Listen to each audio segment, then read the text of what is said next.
مسلسل ایک خبر چل رہی ہے اور یہ خبر گردش بلکہ یہ خبر اتنی زیادہ چلی کہ ابھی تک آفیشلی کسی کی طرف سے کوئی تردید نہیں کی گئی. ٹھیک ہے جی.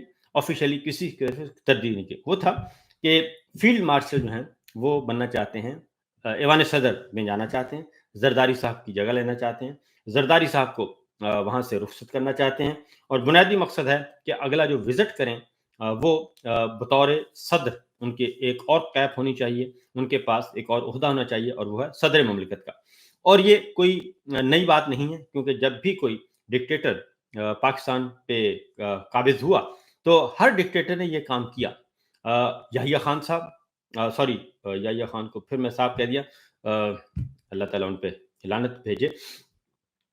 جنرل ایوب خان وہ بھی صدر بنے، اور وہ بھی انہوں نے ایوان صدر سنبھالا، صدر مملکت کا عہدہ. فیلڈ مارشل صدر جنرل ایوب خان بنے وہ. اس کے بعد یحییٰ خان تھا، وہ بھی صدر بنا.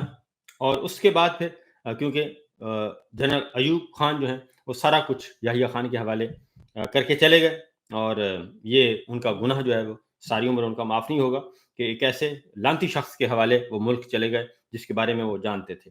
اس کے بعد جنرل ضیاء صاحب آئے، وہ بھی انہوں نے بھی ایوان صدر پہ کنٹرول حاصل کیا، وہ بھی ایوان صدر میں گئے اور صدر جنرل محمد ضیاء الحق بنے.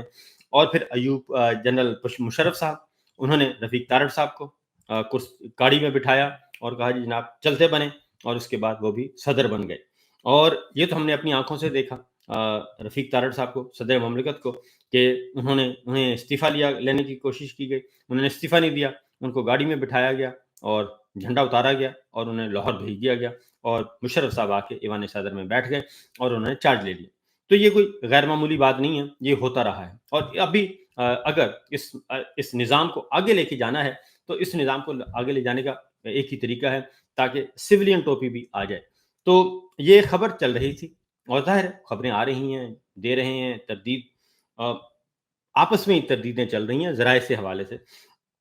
تو کل پھر یہ جھڑپ ہو گئی اور پیپلز پارٹی اور مسلم لیگ نواز کی، اور جب جھڑپ ہوئی تو ساری چیزیں کھل کر سامنے آ گئیں. اور تب پھر آج محسن نقوی صاحب جو ہیں وہ آئے ہیں، اور وہ فیملی ممبر ہیں فیلڈ مارشل کے، اور وہ آئے ہیں اور انہوں نے آ کے ایک سٹیٹمنٹ دی ہے. انہوں نے کہا ہے کہ یہ تو فورن ایجنڈا ہے، یہ خبریں چلانے کا مقصد جو ہے یہ تو فورن ایجنڈے کے تحت چلائی جا رہی ہیں.